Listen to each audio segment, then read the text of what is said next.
حضرت جس طرح کے الیکشن کے نتائج سامنے آئے ہیں اس پر بڑا دو ٹوک موقف صرف جمعیت علماء اسلام کا سامنے آیا ہے، اور ہم نے جس طرح 2018 میں دھاندلی کے خلاف موقف لیا تھا، ہم آج بھی کسی مصلحت کا شکار نہیں ہوئے، حالانکہ ہمیں دعوت بھی دی گئی، بار بار ہمارے پاس تشریف بھی لائے، لیکن ہم نے کہا جی اسی مینڈیٹ کے ہوتے ہوئے پچھلی دفعہ ہم نے دھاندلی کہا، آج کیسے قبول کر سکتے ہیں جی۔ تو صاف ظاہر ہے جی کہ اس وقت بھی کوئی پی ٹی آئی کے ساتھ ذاتی دشمنی نہیں تھی۔ اگر ہم کوئی اپنے پرائے والی سیاست کرتے تو آج ہم مسلم لیگ کے ساتھ حکومت میں شریک ہو جاتے، تعلقات بھی اچھے ہیں اور ایک لمبی جدوجہد بھی ہم نے مل کر کی ہے۔ اس وقت جو حکومت ہے وہ حکومت مجھے نہیں لگتا کہ وہ ڈیلیور کر سکے گی جی، اور حالات بھی ایسے نہیں ہیں کہ جس طرح کی اسمبلی ہے یہ انتہائی کمزور اسمبلی ہے، اور حکومت بھی میں تو نہیں سمجھتا کہ کوئی اکثریت ملک پر حکومت کر رہی ہے، بلکہ مسلم لیگ کی تعداد حکومت کر رہی ہے، اور پیپلز پارٹی جو ہے وہ حکومت کا حصہ نہیں ہے۔ بس یہ ہے کہ حکومتی بینچوں میں بیٹھی ہوئی ہے، اور اگر کبھی تکلیف ان کو محسوس ہوئی تو پھر ان کی مرضی ہے تکلیف دور کرے یا تکلیف میں اضافہ کرے، یہ نہیں کہ ضروری کو ختم کریں گے اس کی ضرورت۔ اربوں ڈالر کی زمین پراپرٹیاں خریدی گئی سیاستدانوں کی نام سے، آپ کا اس میں نام نہیں ہے؟ میرا کبھی کسی زمانے میں کوئی نام آیا ہے؟ پوری تاریخ دیکھ لیجیے، اور آج تک بھی میں اگر میں الیکشن کے کاغذات نامزدگی داخل کرنے کے لیے اپنے ڈی آئی خان یا ٹانک کے مقامی کورٹ پہ نہ جاتا تو مجھے یہ بھی نہ معلوم ہوتا کہ کورٹ کا نقشہ کیا ہوتا ہے اندر جی۔ تو زندگی بھر عدالت میں اللہ تعالیٰ نے بچایا ہے، اور اللہ تعالیٰ آخرت میں بھی بہتری کرے گا انشاءاللہ۔ مولانا صاحب، آج سے 3 سال پہلے آپ نے ایک لانگ مارچ جو سکر سے کیا تھا، بڑا لانگ مارچ تھا، یہیں پہ آپ سے جو گفتگو ہوئی تھی تو آپ نے کہا تھا کہ ہم کچھ نہ رزلٹ لے کے واپس آئیں گے، پھر آپ اسلام آباد میں پڑاؤ کیا، اور پھر آپ خالی ہاتھ واپس آئے اس یقین دہانی پہ کہ 3 سال قبل جو فروری آئے گا اس میں باجوہ صاحب نے آپ کو یقین دہانی کروائی مختلف حلقوں میں کہ ختم ہو جائے گی عمران خان کی حکومت، جس کے اوپر آپ واپس آئے، لیکن اس طرح سے نہیں ہوا۔ اس وقت اسٹیبلشمنٹ نے آپ کے ساتھ جو ہے جو آپ کا لانگ مارچ تھا اس کے اندر اسٹیبلشمنٹ کی ایک قسم کی رضامندی شامل تھی، اور ابھی یہی کہا جا رہا ہے کہ پاکستان میں بغیر اسٹیبلشمنٹ کی رضامندی کے کوئی تحریک جو ہے وہ کامیاب نہیں ہو سکتی۔ تو ابھی یہ جو آپ اپنی تحریک اب چلا رہے ہیں دھاندلی الیکشن کے خلاف، کیا آپ سمجھتے ہیں کہ بغیر اسٹیبلشمنٹ کے ساتھ کے کامیاب؟ میرے خیال میں اب اس ذہنیت کو ختم کرنا ہے۔ سوال تو آپ کا اتنا لمبا ہے کہ مجھ سے زیادہ معلومات آپ کو ہیں، لیکن اس ذہن کو ختم کرنا ہے کہ کیا ہم ملک میں اسٹیبلشمنٹ کے رضامندی کے بغیر کوئی تحریک نہیں چلا سکتے؟ کیا ہمارا ہر الیکشن ان کی مرضی سے ہوگا؟ کیا ہمارے ہر الیکشن کا نتیجہ ان کی مرضی سے ہوگا؟ اس کے خلاف جنگ لڑنی ہے، اور اگر قوم نہیں اٹھے گی اور قوم اپنے اس ووٹ کو تحفظ نہیں فراہم کرے گی تو پھر ہم مسلسل غلامی کی طرف جا رہے ہیں، اور ایک سرکاری محکمہ وہ ہمارا حاکم ہو، اور ہم جو آئین میں حکمران کہلاتے ہیں، پارلیمنٹ جو حکمران کہلاتی ہے، وہ ماتحت ادارے کی شکل اختیار کر لے، یہ چیز کسی قیمت پر ہمیں قابل قبول نہیں ہے۔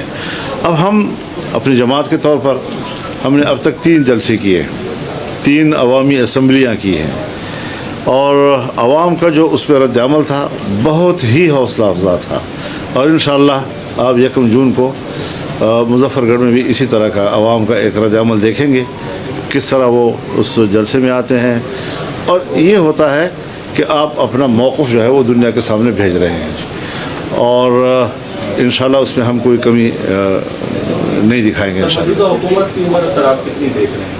موجودہ حکومت کی سر عمر کتنی دیکھ رہے ہیں؟ میرے خیال میں حکومت ہے ہی نہیں، بس کچھ لوگوں کو اچھے مناسب مل گئے ہیں، اس کو انجوائے کرتے رہیں گے، باقی کچھ نہیں ہے۔ مولانا صاحب، آپ نے ہمیشہ مفاہمت کی سیاست کی، اور آپ کا نام اس لحاظ سے بڑا قابل قدر نظر سے دیکھا جاتا ہے کہ آپ مفاہمت کے زرداری صاحب کے بعد آپ بھی مفاہمت کے بادشاہ، تو ابھی کوئی مستقبل میں ہے اس طرح کا کوئی چانس کہ آپ دوبارہ نون لیگ کے ساتھ جو ہے آپ کو مفاہمت کریں؟